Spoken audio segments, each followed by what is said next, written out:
তো সকাল সন্ধ্যা বা স্কুলের টিফিনের জন্য আজকে দারুণ একটি নাস্তা নিয়ে চলে এসেছি। এটা বাচ্চাদের বানিয়ে দিলে নিমেষে খেয়ে নেবে, আর সন্ধ্যার চায়ের সাথে যদি থাকে এই নাস্তাটি তাহলে জমে যাবে। তো চলো বন্ধুরা আজকে রেসিপিটি দেখে নিই। তো ভিডিও শুরু করার আগে সকলকে অনেক অনেক ভালোবাসা দিয়ে ভিডিওটি শুরু করলাম। আজকে বানাবো এই কলা আর ডিম দিয়ে দারুণ একটি মজাদার নাস্তা। তোমরা চাইলে কম বেশি করতে পারো। তো এখানে একটা কাঁঠালি কলা নিয়েছি আর একটা ডিম, যে কোনো কলা দিয়েই কিন্তু এই নাস্তাটি তৈরি হবে, আর এই কলাটা একটু নরম হলে বেশি সুন্দর হবে। তো যাই হোক, এখানে আমি কলাটা একটা কাঁটা চামচির সাহায্যে সুন্দরভাবে মেখে নিচ্ছি। যেহেতু আমি কম তৈরি করব, তো একটা ডিম আর একটা কলাতেই অনেকগুলো পিঠা তৈরি হয়ে যাবে। এই নাস্তাটা খেতে ভীষণ মজা এবং সুস্বাদু হয়, আর সবাই কিন্তু নিমেষেই খেয়ে নেবে। এখানে আমি দিয়ে দিচ্ছি 3 চা চামচ মতো চিনিটা দিয়ে খুব সুন্দরভাবে মিশিয়ে নেব। তোমরা চাইলে এখানে কম বেশি করতে পারো, তবে মিষ্টিটা এই নাস্তাটা একটু খেতে বেশি, এই নাস্তায় একটু মিষ্টি ভাব না হলে খেতে বেশি ভালো লাগবে। তো যাই হোক, এখানে খুব সুন্দরভাবে দেখো কলা আর ডিমটা মিশিয়ে নিয়েছি। আর দিয়ে দিচ্ছি এখানে 1 চা চামচ মতো ইস্টের জায়গায় তোমরা এখানে সোডাটাও ব্যবহার করতে পারো। আর সাথে দিয়ে দিচ্ছি গরম দুধ। গরম বলতে হালকা কুসুম গরম দুধটা ব্যবহার করতে হবে। অতিরিক্ত গরম দুধ ব্যবহার করলে তাহলে সিদ্ধ হয়ে যাবে, এখানে ইস্টটা কাজে আসবে না। তো এবার দিয়ে দিচ্ছি 1 কাপ ময়দা, 1 কাপ আটা। আমি আটা ময়দা দুটো মিলেই এই নাস্তাটি তৈরি করব। তোমরা চাইলে আটা দিয়েও করতে পারো বা ময়দা দিয়েও করতে পারো। তো এখানে খুব সুন্দরভাবে আমি আটাটা একটা চামচির সাহায্যে একটু মেখে নিচ্ছি, তারপরে হাতে করে সুন্দরভাবে মেখে নেব। তো এই নাস্তাটি আমি দুধ দিয়ে ব্যাটারটা তৈরি করব, পানি দেব না। দুধ দিয়ে করলে টেস্টটা হয় আর খেতে ভীষণ ভালো হবে। তো এখানে দেখো কুসুম গরম দুধ দিয়ে সুন্দরভাবে একটা ব্যাটার তৈরি করে নিতে হবে। তো এখানে আমি হাতে করে মেখে নেব। হাতে করে মাখলে বেশি ভালো মাখা হয়, আর এই নাস্তাটা যত বেশি ভালো মাখা হবে নাস্তাগুলো ততই কিন্তু ফুলকো ফুলকো হবে, আর দেখবে একদম ভিতরটা সফট জালিদার তৈরি হচ্ছে। তো এখানে বন্ধুরা আমি এইভাবে মেখে নিচ্ছি, আর এটা খুব বেশি পাতলাও করব না, আবার খুব বেশি মোটা নয়। তো এইভাবে নাস্তাটাকে আমি 2-3 মিনিটের জন্য মেখে নিয়েছি। আর এখানে আমি দিয়ে দিচ্ছি কিছুটা গ্রেট করা গাজর। হাতের কাছে থাকলে নাস্তাটি দিতে পারো। গাজরটা অনেকে কিন্তু হেলদি বলতে পারো, আর যেহেতু এইভাবে ঘরে বানাচ্ছি আর এটার মধ্যে এই সবজিটাই যেতে পারে, বাকি অন্য কিছু নয়।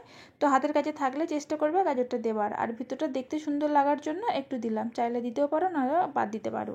তো এখানে দেখো সুন্দরভাবে মেখে নিয়েছি। এবার গ্যাস চুলার মধ্যে কড়াই আমি বসিয়ে দিয়েছি, আর এখানে বেশ কিছুটা পরিমাণে তেল দিতে হবে। এই নাস্তাটি একটু তেল বেশি হলে তবে বেশি ভালো হবে, আর ফুলকো ফুলকো তৈরি হবে নাস্তাটা। তো নাস্তাটি দেবার আগে এখানে হালকাভাবে আরও একবার মেখে নেব, আর এখানে তেলটা মিডিয়াম গরম করে নিতে হবে, তারপরেই নাস্তাটা দেব। তো এখানে দেখো বন্ধুরা আমি নাস্তাটা দিয়ে দিয়েছি, আর হাতে করেই দিচ্ছি। একটু টেরা বেঁকা হচ্ছে, তার কোনো সমস্যা নাই। তো এইভাবে তোমরা করে নিতে পারো, আর এই নাস্তাটা দেওয়ার সাথে সাথেই কিন্তু অনেক ফুলে যাচ্ছে। তো তোমরা একটু ছোট করেও করতে পারো বা একটু বড় বড় সাইজেরও করতে পারো।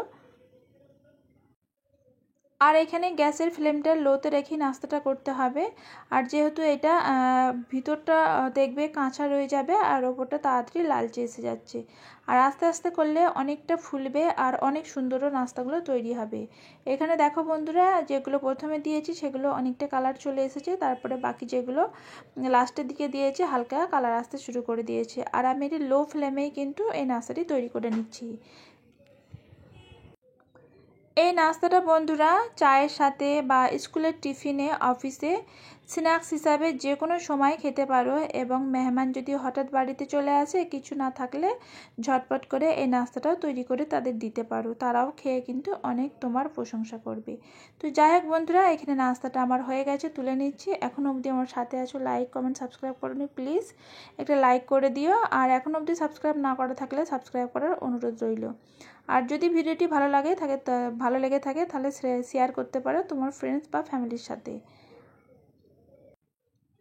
এখানে নাস্তাগুলো ভাজা হয়ে গেছে, তুলে নিচ্ছি। তো এখানে দেখো একটা ডিম আর একটা কলা দিয়ে কতগুলো নাস্তা তৈরি হয়ে গেছে বন্ধুরা,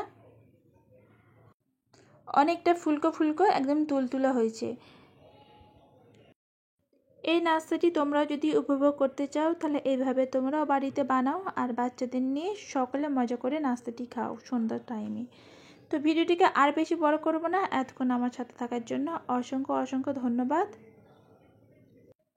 তো আজকে এই অবধি, আবারও চেষ্টা করব নতুন কোনো রেসিপি নিয়ে আসতে। সবাই ভালো থাকে, সুস্থ থাকবে।